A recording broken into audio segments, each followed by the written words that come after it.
OFB, welcome. We're making history right now, you know this, right? Come on. New generation of rappers, new generation of interviews right here on Vlad TV, like worldwide platform. It's only right, man. Welcome, welcome. So, let's talk about OFB, of course. Like, first of all, what does it stand for? It stands for Original Farm Boys. Original Farm Boys.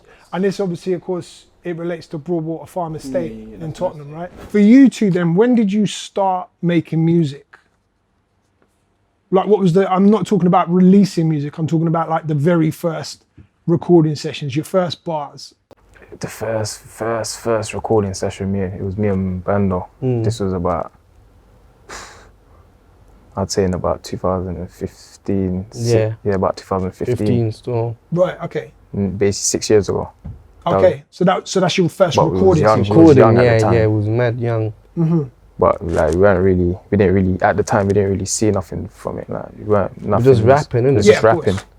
Yeah, no fan base there. It's just like no fan base. It's just like there was a studio near Broadwater Farm that we can just walk to. It was like 3 minutes away. Oh, okay. What was the studio like? Is this like a proper studio setup? It was in my brethren's yard, like in his bedroom. Oh, okay. It was a home thing. It was a home thing. So we just used to be in there, chilling. Then yeah.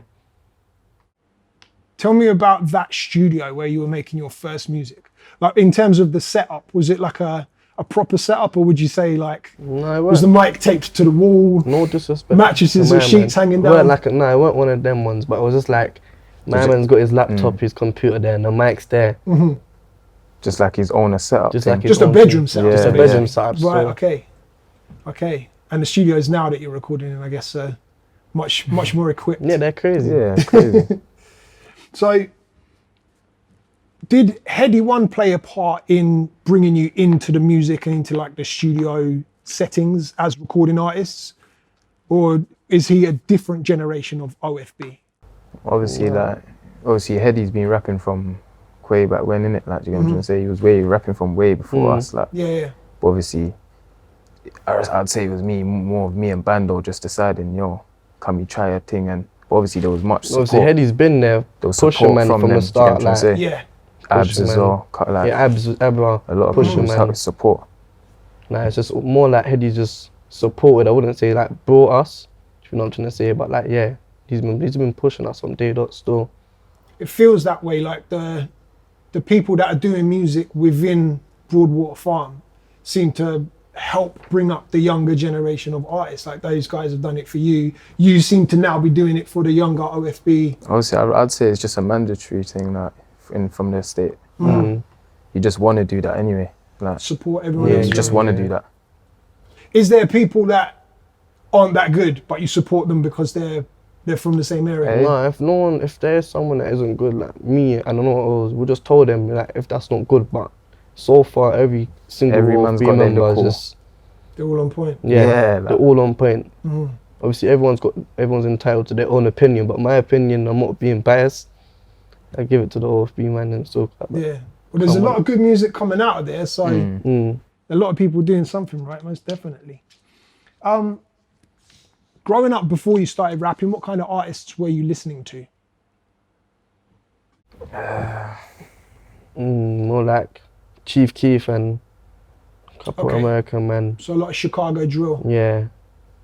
And more time like Headdy and that, even like before it was even called Headdy, we was just listening to more of his tunes from back in the day. Right. Like growing up. Just bare other people still. So a mixture of US and UK artists then, yeah? For me, yeah. Semi, yeah.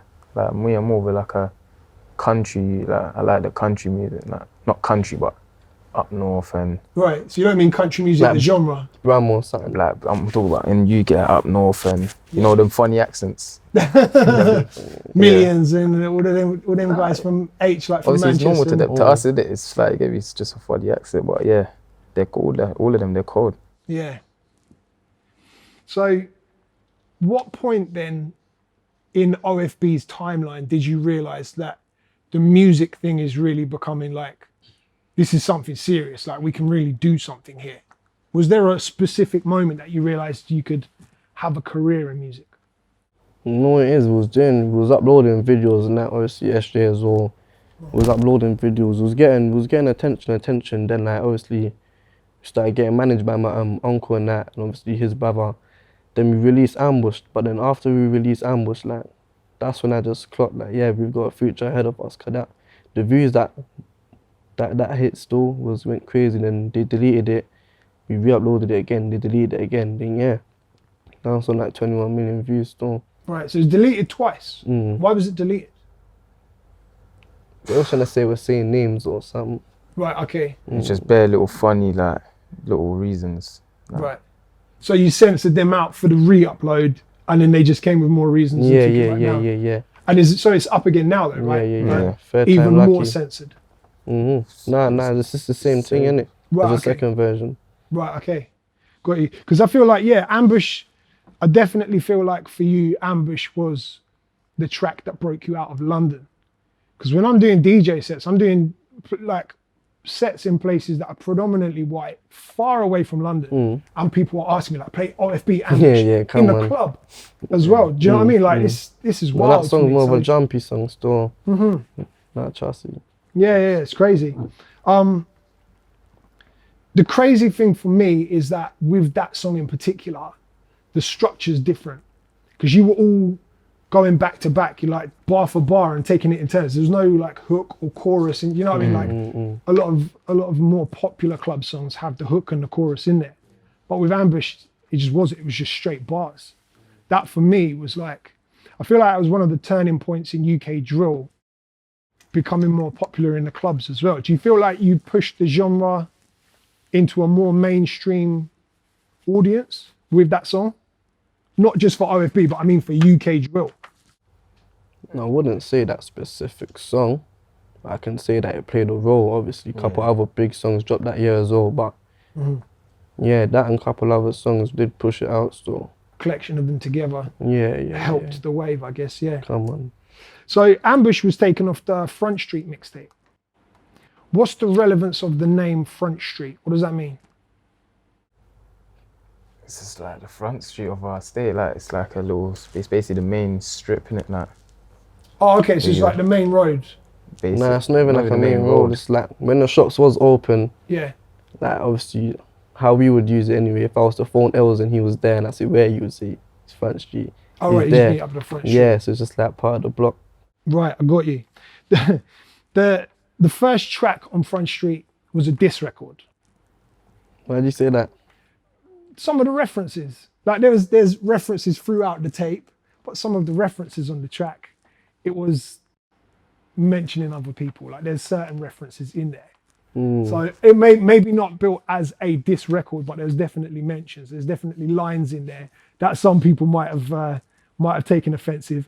Like something I wanted to ask you about is with hip hop and rap, diss records and lines against people are specifically like, it's part of the culture, it's part of rap culture.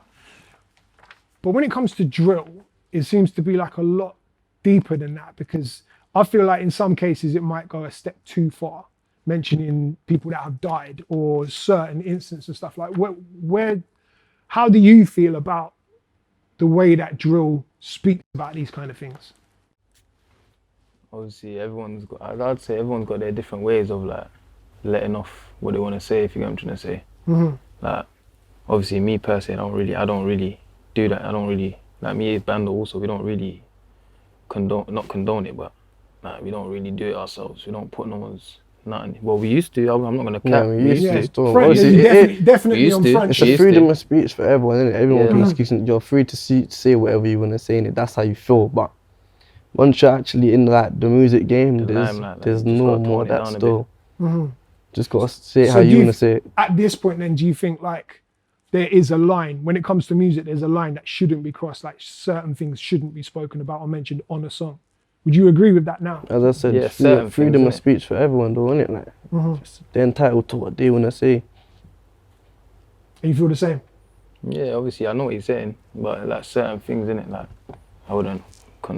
It's like, yeah, it's true. Freedom of speech, innit? Whatever you want to say on the tune, you want to say on the tune, to be honest. But like, as in me, like there's certain things I hold back on, and certain things I wouldn't care.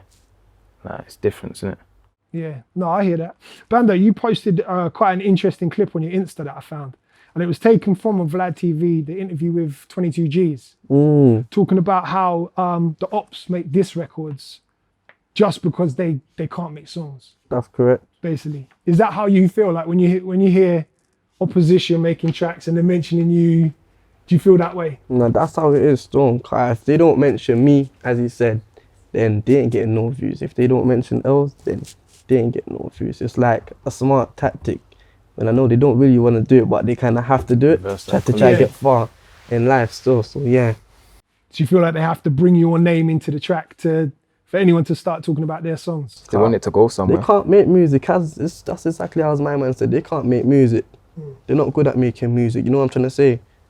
But it's like if they don't say my song or this guy's name, or my name or this guy's name or something, like, they're not going to get views. Yeah. But everyone wants to hear, oh, what he's got to say about Bando or Lz or this guy, like, but yeah. And then they're looking at you to see if you're going to reply. And that's not going to happen. No? No.